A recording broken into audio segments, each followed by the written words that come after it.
This is my official review of the Emax Hawk 5. Now you might be wondering, why do I have my Hawk 5 sitting on this table like this? It's all muddy, it's busted up, the dang VTX antenna, left polarized antenna is hanging off. Well, because this is called real reviews. And what I see that's missing in the game right now is people aren't showing you what they drone look like after their first week if they're a newbie drone pilot. Yes, I am a newbie 5-inch racing / freestyle drone pilot, and I have made about every mistake you can make with this Hawk 5. And I wanted to show you what my Hawk 5 looks like after having it for less than 3 weeks. So for the duration of this video, we are going to review the Hawk 5 and its components and its flight with how it looks right now. And I'm gonna actually open this up and clean it for you and just talk about the Hawk 5. Okay, first let's start with the motors.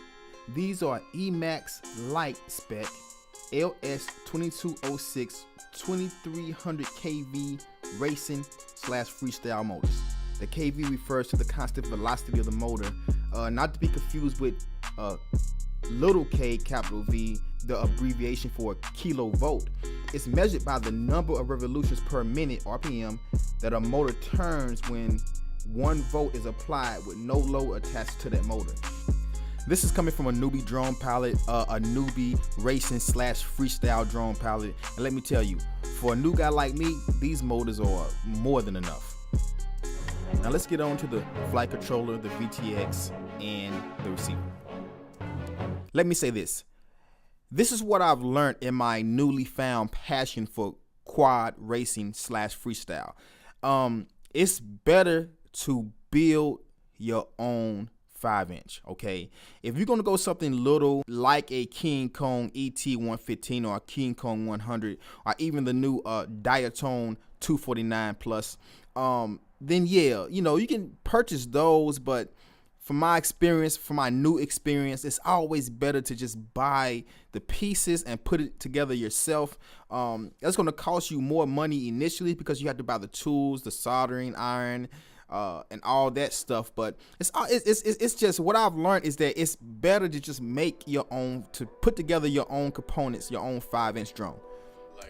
The Emax Hawk 5 is arguably the best pre-made racing / freestyle drone in the market today. Now Diatone does have some options competing with the Hawk 5, and I probably will be reviewing one of those pretty soon. But what I've learned is that what happens with these pre-builds is that, you know, they take older components like older flight controllers and so-so VTXs and older receivers, and they put it together and then they sell it to us, and what you're really paying for is the labor, but the actual pieces aren't that expensive. With that said, the Emax Hawk 5 is equipped with the Emax Magnum Tower Stack. The flight controller is an Omnibus F4 with an onboard OSD, an onboard buzzer, an integrated 5-volt 3-amp BEC, an integrated LC filter, dedicated PPM S-Bus receiver input, onboard high-capacity black box flight log recorder. The camera is a Foxeer Aero Micro version 2 600 TVL CCD with 150 degrees field of view. Now, I'm a newbie pilot. What does all that mean to me? OSD stands for on-screen display. It's basically overlaid flight information onto your FPV or first-person view goggle set video feed. It allows you to monitor your quadcopter status in real time while flying. Now, just in case you lose your copter or you crash your copter in a far off place, you crash it, you don't know where it's at, it's equipped with an onboard buzzer. A buzzer is something that allows you to hear the drone. If you don't know where it's at, you just turn on the buzzer, it starts buzzing, and you can find it. Now, what about the 5-volt / 3A BEC or the integrated LC filter or the dedicated PPM S-Bus receiver input or the onboard high-capacity black box flight log controller? Well, I'm a newbie drone pilot and all I really want to do is fly, so I'll learn about all that stuff later. This does have an XM Plus receiver, which is compatible with my transmitter, which is a Taranis QX7. Now let's talk about the ESCs. Now this is interesting because I've read varying opinions about the ESCs. Some people like 4 separate ESCs, but that does cause for more soldering, but it's also kind of more damage proof, because if you burn out or blow up one ESC, you can just replace that one ESC and start back flying. Then you also have 4-in-1s, which are 4 ESCs integrated onto one board. The drawback to having a 4-in-1 is that if you blow out one ESC, then you have to change the whole board. So ultimately, in reference to repair, you're gonna save more money if you buy separate ESCs, but the initial purchase of the 4-in-1 is actually more affordable. But if you blow out an ESC, again, you have to purchase the whole 4-in-1 board. Now let's get on to the VTX. VTX stands for the video transmitter. It's an essential part of the FPV system. It's a device that sends the video from the FPV camera to a video receiver, which can then display it on a monitor or FPV goggles. Now this is where my first mistake comes in. I've read a bunch of reviews. People are not really happy with the VTX of the Hawk 5, but then I sat back and thought, who are the people actually buying the Hawk 5? Well, number one, people who buy the Hawk 5 don't know how to make drones, or they're too lazy, or just don't want to solder and put together their own drone. So they opt out to buying a pre-build.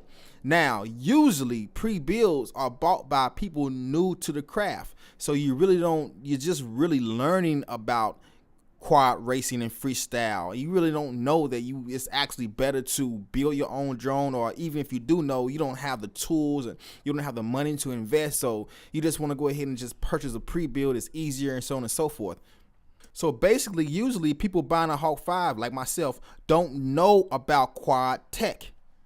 In turn, the people who are complaining about the Hawk 5's VTX don't know how to maintenance a VTX or how to really take care of it. Because the first mistake that I made, which caused me to start complaining about the VTX, is that I overheated my VTX a little bit.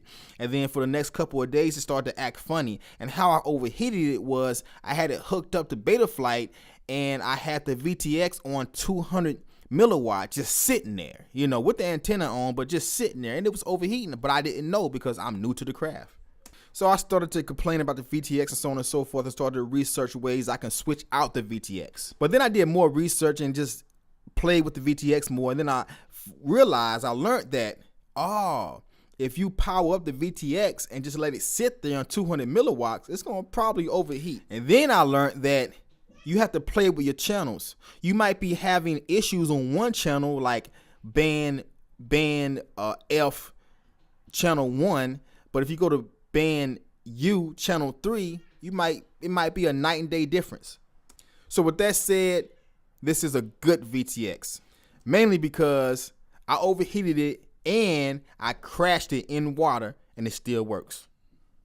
But as for the specs, the frequency band is 5,362 to 5,945 megahertz. It has 48 channels. It transmits power at 13 dBm to 23 dBm, and the supply voltage is 4.5 volts to 5.5 volts. Now let's talk about this receiver. Again, remember, if you're buying pre-builds, probably, I know with the Hawk 5, they're using a little bit older technology, and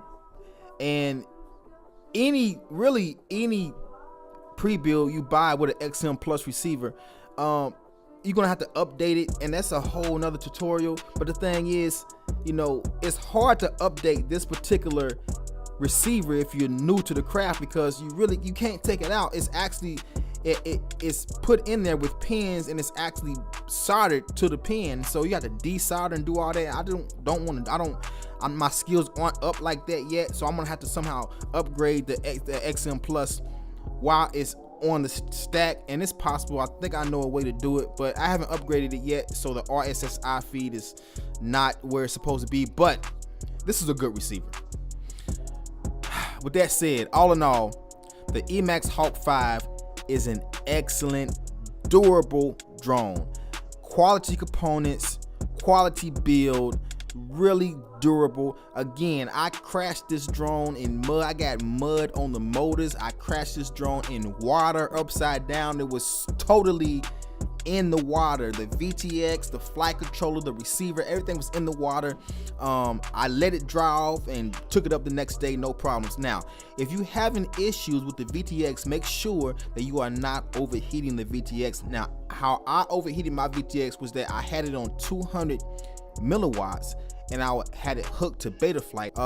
But yeah, if you haven't hooked up the Betaflight and you have the battery in, make sure that the VTX is on 25 milliwatts, not 200. Okay, you don't want to fry your VTX and then you're gonna be on YouTube and the forums complaining about how crappy the Hawk 5, the Emax Hawk 5 VTX is. It's not a crappy VTX, it's a good solid VTX. All right, that's what's up. I do recommend this product. Peace.